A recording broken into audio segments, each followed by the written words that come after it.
আমার থেকে তোমার যদি কেউ বেশি ভালোবাসে তবে আমায় ভুলে যেও। কিছু সম্পর্ক দূর থেকেই সুন্দর। কিছু ভালোবাসা জমে আছে মনের কোণে, প্রতিনিয়ত মুক্তি পাচ্ছে নিকোটিনের টানে। মানুষ সরকারের জন্য নয়, সরকারকে মানুষের জন্য বানানো হয়েছে। কিন্তু এটা কজন রাজনীতিবিদও বা বুঝে? আর সাধারণ মানুষের কথা তো বাদই দিলাম, আমরা তো ঠিকটা বুঝেই ভুল পথে চলি। প্রথম দেখায় ভালো লাগার চেয়ে দেখতে দেখতে ভালো লাগার সৌন্দর্য অনেক বেশি চিরস্থায়ী।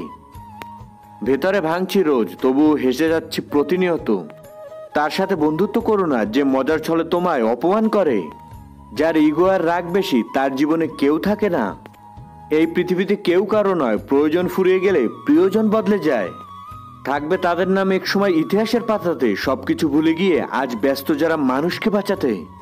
তাকে কখনো হারিও না, ভালোবাসা পাবে না জেনেও যে তোমাকে ভালোবেসে চলেছে। তোমার আর আমার গল্পটা অসমাপ্তই রয়ে গেল।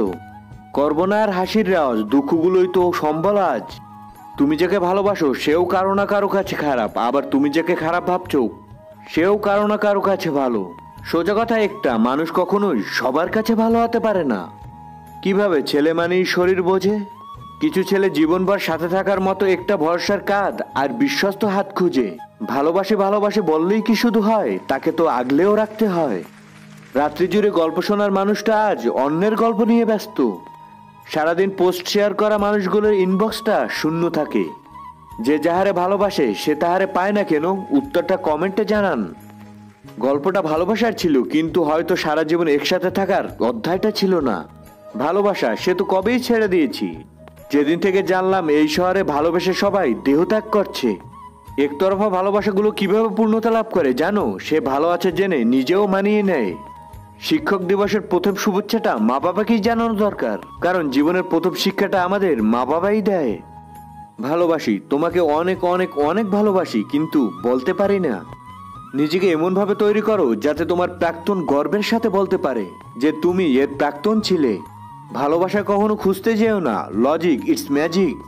রিলেশনটা হওয়ার পর কত স্বপ্নই না দেখা হয়, কিন্তু কয়েক মাস কিংবা কয়েক বছর পর সব ভেঙে টুকরো টুকরো হয়ে যায়। বর্তমান রিলেশনগুলোর রেজাল্ট এটাই হয়।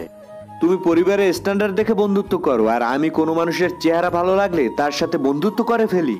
We are not same bro. হতে পারে তুমি অনেক বড় লোক, হতে পারে তোমার অনেক অ্যাটিটিউড, আবার এটাও হতে পারে যে তুমি অনেক অহংকারী, কিন্তু শেষমেশ তুমি একজন মানুষ, আর মানুষের ভালোবাসার কাছে এসব তুচ্ছ। তাকে আমিও ভালোবাসতাম, যাকে আমি দিনরাত এক করে চাইতাম। আসলে প্রাক্তন বলে কিছুই হয় না, সবই ভাঙা হৃদয়ে রয়ে যাওয়া এক টুকরো অস্তিত্ব। যদি কখনো চলে যাও বহুদূরে, দু চোখ জুড়ে জল ভরে ওঠে। যদি কখনো আমায় অনুভব করো তবে বুঝে নিও ভালোবাসাটা মিথ্যে ছিল না।